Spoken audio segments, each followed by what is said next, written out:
মাঝরাতের নিস্তব্ধতা ভেঙে হঠাৎ আকাশ কাঁপানো গর্জন। যখন পুরো কারাকাস গভীর ঘুমে আচ্ছন্ন, ঠিক তখনই যমদূতের মতো হাজির হয়েছিল ১৫০টি যুদ্ধবিমান।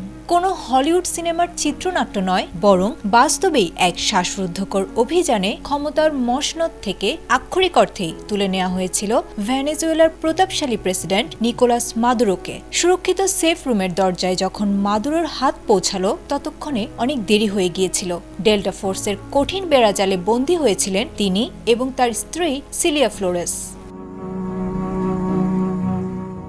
ঘটনার শুরু ৩রা জানুয়ারি রাত ২টা ১ মিনিটে।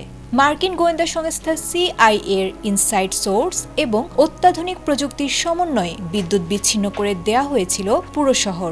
লক্ষ্য ছিল একটাই, মাদুরোকে স্ট্র্যাক্ট করা। সফল অভিযানের পর এই বামপন্থী নেতা বর্তমানে বন্দী রয়েছেন নিউ ইয়র্কের ব্রুকলিন ডিটেনশন সেন্টারে। তার বিরুদ্ধে অভিযোগের পাহাড়, নার্কো সন্ত্রাস থেকে শুরু করে মাদক চোরাচালান। কিন্তু এই নাটকীয়তার আড়ালে আসল কলকাঠি কি? প্রেসিডেন্ট ট্রাম্পের সোজাসাপটা ঘোষণা, আমরা মাটির নিচ থেকে বিপুল সম্পদ নেব। বিশ্বের বৃহত্তম তেলের মজুদ থাকা দেশটিতে এখন তৈরি হচ্ছে মার্কিন তেল কোম্পানিগুলোর আধিপত্য বিস্তারের নীল নকশা। যদিও কারাকাসের রাজপথ এখন স্থবির, সাধারণ মানুষ ব্যস্ত নিত্য পণ্য মজুতে, আর বিদেশে থাকা ভেনেজুয়েলানরা মাতছেন উল্লাসে। এদিকে ক্ষমতার শূন্যস্থান পূরণে এসেছেন ভাইস প্রেসিডেন্ট ডেলসি রদ্রিগেজ।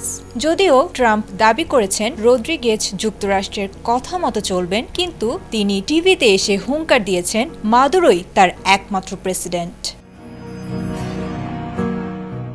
অন্যদিকে ২০২৫ সালের নোবেল বিজয়ী বিরোধী নেত্রী মারিয়া করিনা মাচাদোকে পাত্তাই দিচ্ছেন না ট্রাম্প। ভেনেজুয়েলার আকাশ এখন অনিশ্চয়তার মেঘে ঢাকা। একদিকে তেলের নিয়ন্ত্রণ নেয়ার মার্কিন আকাঙ্ক্ষা, অন্যদিকে চ্যাভিজমো অনুসারীদের টিকে থাকার লড়াই। কারাকাসের মসনদে শেষ পর্যন্ত কার পতাকা উড়বে তা সময় বলে দিলেও ট্রাম্পের এই মাস্টার স্ট্রোক যে লাতিন আমেরিকার রাজধানীকে ওলটপালট করে দিয়েছে তাতে কোনো সন্দেহ নেই। আয়েশা আক্তার, ATN বাংলা।